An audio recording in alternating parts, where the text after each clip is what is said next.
Assalamualaikum warahmatullahi wabarakatuh. Oke, pada kesempatan kali ini saya akan menyampaikan materi statistika bagian ke-9 yang merupakan kelanjutan bagian ke-8 ya. Ini jangan lupa yang belum subscribe silakan diklik like, diklik subscribe dan klik loncengnya agar kalian bisa mengetahui video-video terbaru dari saya ya, dan gratis ya. Oke, kita lanjut ke materinya.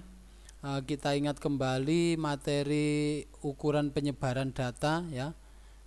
Yang saya bahas ada 8 nanti ya.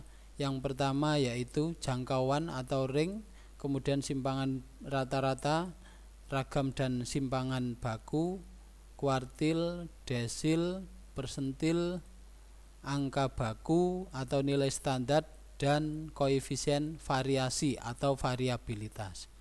Nah, di video yang ke-9 ini saya akan membahas materi kelima yaitu desil ya.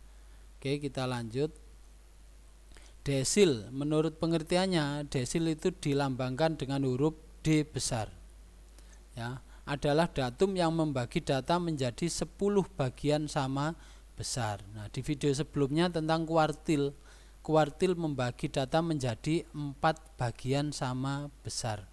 Ada 3 kuartil, yaitu kuartil pertama, kuartil kedua, dan kuartil ketiga.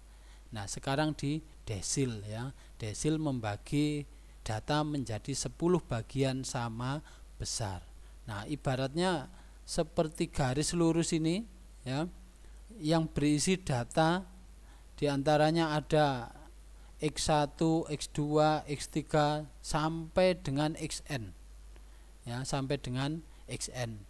Nah, data ini kita bagi menjadi 10 bagian yang sama besar. Misalnya seperti ini.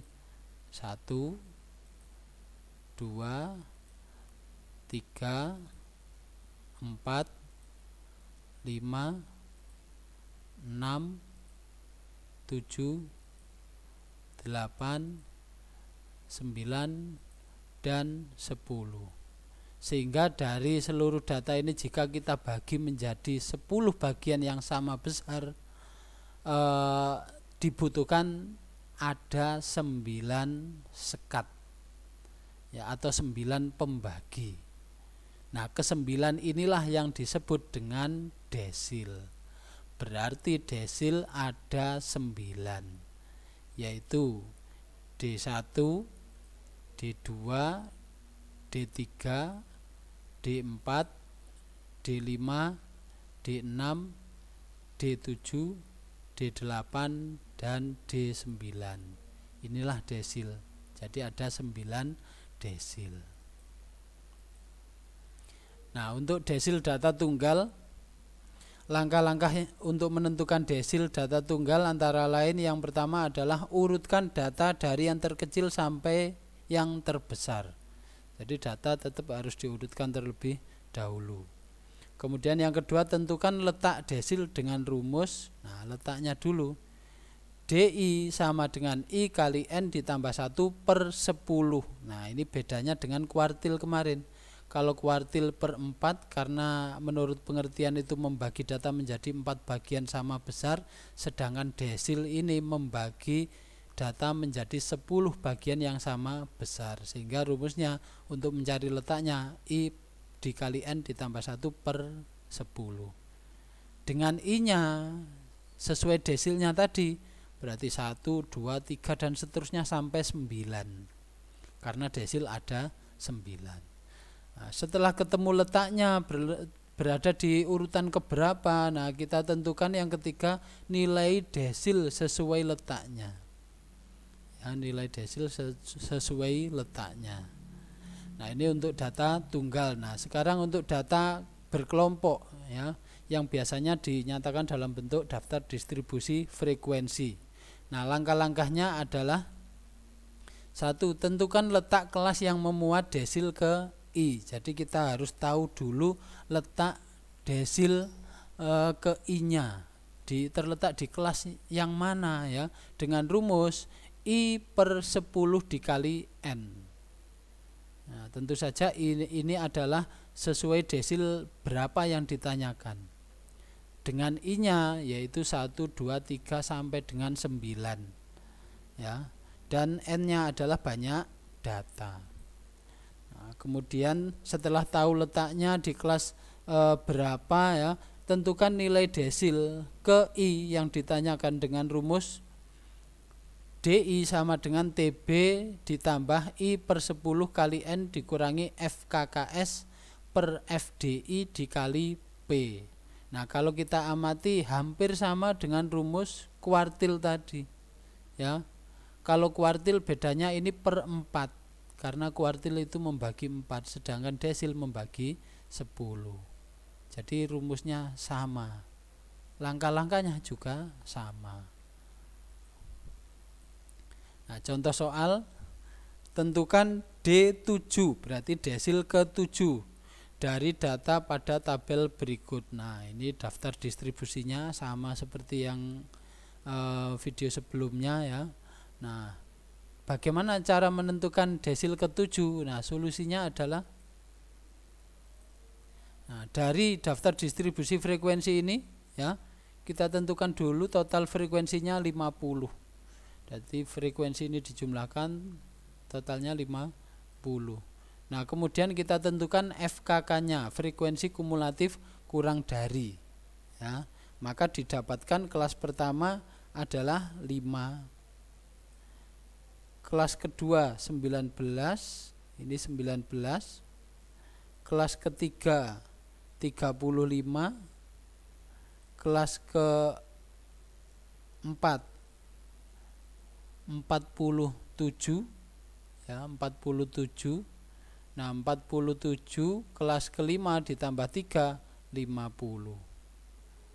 Nah, setelah FKK-nya ketemu, maka letak D7-nya ya, desil ke-7 sama dengan tadi rumusnya I per 10, berarti 7 per 10 dikali total frekuensi 50 sama dengan 35 ya, 35. Nah, maka D7 itu terletak di kelas ketiga ya, 35-nya tepat di kelas ketiga yaitu 60 sampai 69 dengan frekuensi 16 ya, 35.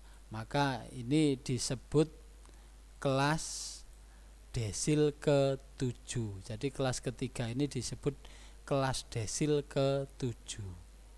Nah, setelah kelas desilnya ketemu, kita cari unsur yang lain yang dibutuhkan untuk dimasukkan ke dalam rumus desilnya.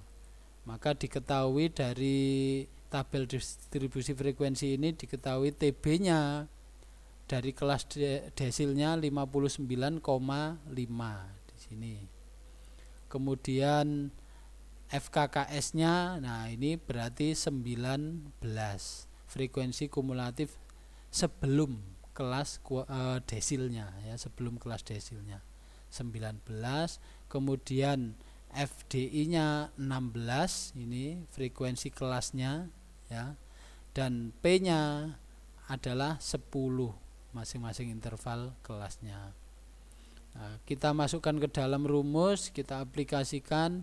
Nah, maka DI sama dengan TB ditambah I per 10 kali N dikurangi FKKS per FDI dikali P. Kita masukkan, maka D7 sama dengan TB-nya 59,5 ditambah I-nya 7 per 10 dikali 50 ya, dikurangi FKKS-nya 19 dibagi FDI-nya 16 dikali P-nya 10. Disederhanakan menjadi 59,5 TB tetap ditambah 7 per 10 dikali 50, nolnya dicoret ini ya, nolnya dicoret, tinggal 5 kali 7 35. 35 dikurangi 19 per 16 dikali 10, disederhanakan lagi menjadi 59,5 ditambah 35 dikurangi 19 16 ya, 16 dibagi 16 1 dikali 10 10.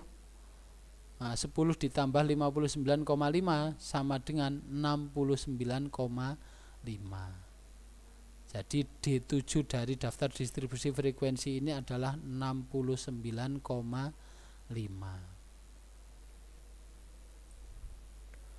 Oke, untuk materi yang keenam yaitu persentil akan saya lanjutkan, saya sampaikan di video berikutnya, statistika bagian ke-10. Ditunggu saja ya. Jangan lupa yang belum subscribe silakan diklik subscribe dan klik loncengnya agar kalian tidak ketinggalan video-video terbaru dari saya. Oke, selamat belajar, tetap di rumah, jaga kesehatan. Saya akhiri, wassalamualaikum warahmatullahi wabarakatuh.